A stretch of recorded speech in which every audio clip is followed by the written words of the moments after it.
Welcome to Baz Travels. After driving 14,826 kilometers through 24 states and Washington, D.C., I've seen rocket launches to the Grand Canyon and Hoover Dam. I've explored Route 66, ghost towns, deserts, snow, and beaches on both coasts. From Vegas casinos to Alcatraz, the White House to Hollywood. Join me for a journey of the ordinary and the extraordinary. Loading destination. Simulation starting in 3, 2, 1.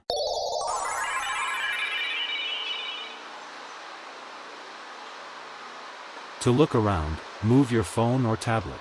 Click and drag if on a computer or move your head if using a VR headset. Please like and subscribe.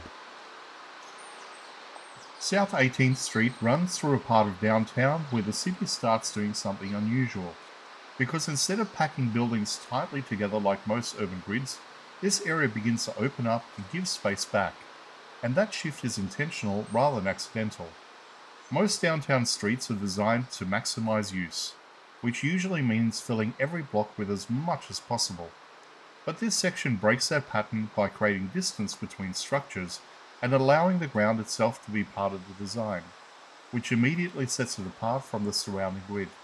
That approach comes from a period in the early 20th century where American cities began building formal memorial spaces, and instead of relying on height or decoration, they used scale and openness to create impact, which is exactly what starts happening through this stretch. The land here was deliberately cleared and reshaped to form part of Memorial Plaza, a public space designed to honor military service while also creating a strong visual access through the city. And that meant removing density rather than adding to it. This is one of the few areas in downtown St. Louis where the city pulls back instead of building forward.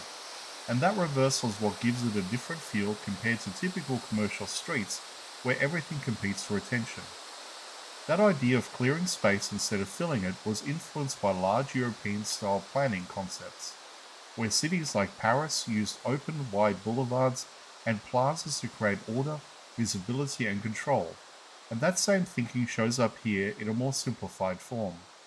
The layout is controlled in a way that doesn't rely on obvious features, because the alignment of streets, the spacing between the buildings, and the open ground all work together to guide movement and focus without needing signage or barriers to explain it. Memorial Plaza itself was developed as part of this broader plan, creating a large open area that connects directly to the Soldiers Memorial Military Museum, and the size of the space that has allowed it to function both as a visual approach and as a gathering place for public events. The Soldiers Memorial, completed in 1936, was originally dedicated to those from St. Louis who served in World War I, and it remains one of the clearest examples of how cities use architecture and space together to create meaning rather than relying on decoration alone. During major events and ceremonies, this open space can hold large crowds without losing its structure, which is exactly why it was designed with this much room in the first place. What makes this section interesting is not just the building, but how the surrounding space is used to support it. Because instead of surrounding it with activity, the city gives it room, which forces attention through absence rather than addition. That design choice changes how the entire area works, because movement naturally slows where there is more space and fewer distractions. And that creates a different kind of experience compared to streets that are built around constant activity and visual noise. The plaza also serves a practical role, because its size allows it to host ceremonies, gatherings, and public events, which means the space is not just symbolic but actively used, keeping it connected to the city rather than turning into something purely historic.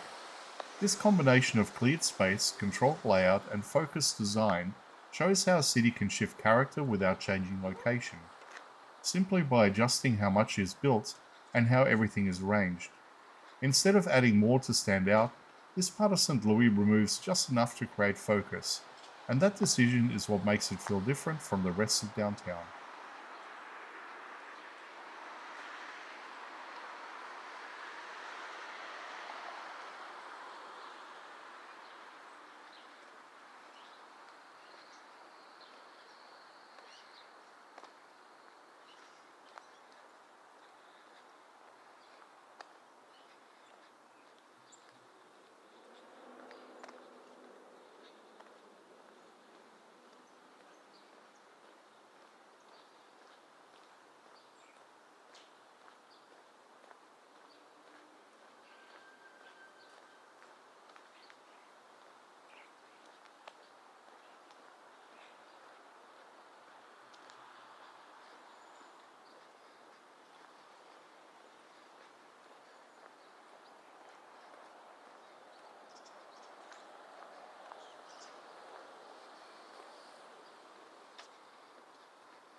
Simulation terminated. Please comment, like and subscribe.